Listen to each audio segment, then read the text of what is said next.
In June of 2008, my father was on his way home from work when, all of a sudden, a car crashed into his.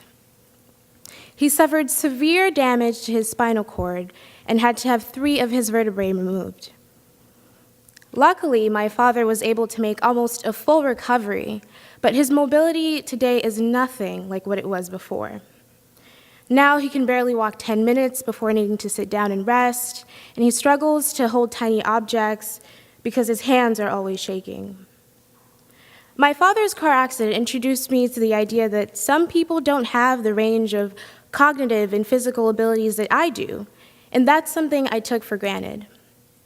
It wasn't until a person close to me was affected by this ability that I realized the world as we know it is built for young, able-bodied, and able-minded people. I was not the first, nor will I be the last, to overlook my privilege as an able-bodied person. Here at Hamilton, I have listened to and been part of much-needed conversation about diversity. And while these conversations have addressed the issue using various lenses, including race, culture, gender, class, sexuality, there's one aspect of human difference about which the college has remained silent: disability.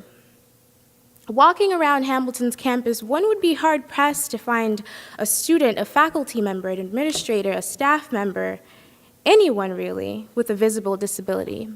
And when I say visible disability, I mean any kind of bodily or cognitive or other difference that is viewed as being outside of the norm, which disempowers and dehumanizes that particular individual. While students and staff committed to social justice have demanded that the student body reflect the demographics of the United States, they do not often think of the more than 50 million Americans living with disability as a group that needs to be represented. Just as racism, sexism, and homophobia are inherent to the founding and operating of this institution, so is ableism. While it is true that some faculty and some students do have disabilities that are unseen, it is equally as important for this institution to acknowledge and to create space for those disabilities that are readily apparent. Most of us here today would be hurt or offended by being called racist or sexist, and we should be. But few of us know what it means to be ableist, to promote a system of oppression that disempowers people based on their cognitive and physical differences. I ask all of you here today to commit to dismantling ableism in the same way you are committed to fighting racism, sexism, and other forms of oppression. Because, as the scholar and writer Audre Lorde once said, there is no hierarchy of oppressions. Most of us on this campus, as relatively young and able-bodied people, have had the privilege of ignoring disability history. But it is precisely that history we must celebrate and commemorate. Disability has played a profound role in building America and in defining what it means to be American. Before European colonization of North America, many of the indigenous nations defined disability not as a bodily or a cognitive deficit, but as the inability to contribute to one's society. And as many of them were hunters and warriors, they often lived with what we now call physical disability. And yet, if someone was missing a limb, there was still space to serve the community as a counselor. If someone became deaf, they could still use sign language and serve in positions of leadership. European colonization meant that these native populations were decimated by the year 1600, whether by war or by disease.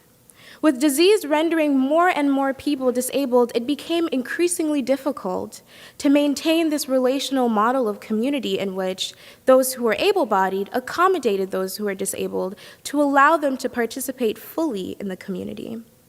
And as colonists built a new nation, disability continued to serve as a major criterion in determining who was granted and who was denied American citizenship. When immigrants arrived at Angel and Ellis Island, they found themselves screened for feeble-mindedness, normative gender performance, and sexual preference, and a host of other characteristics that were thought to compromise their ability to earn and, to by extension, be American. As a campus community, we must realize that to confine disability to where it is invisible or to include it as an afterthought at the end of a syllabus is to do a disservice to its history. And I challenge you all today, regardless of your role here at Hamilton, to do your part in fighting ableism. Because the very geography and architecture of this campus makes it inaccessible to wheelchair users. We can begin on an administrative level by making the actual space welcoming to those whose bodies don't function or look like ours. Adding ramps and elevators to each of our buildings is a simple but incredibly effective step.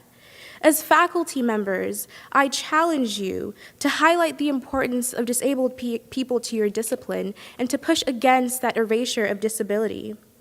And as student activists, we can include the considerations of people with disabilities in our events, our weekly meetings, and in our publications. For those who are truly committed to social justice, to be part of a movement, of a struggle for liberation means making space for all kinds of human difference, including disability.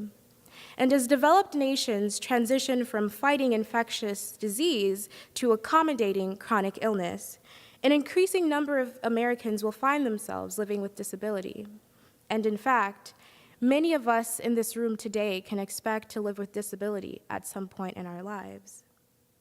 There needs to be a deep and radical restructuring of how we value human lives and human bodies in this country.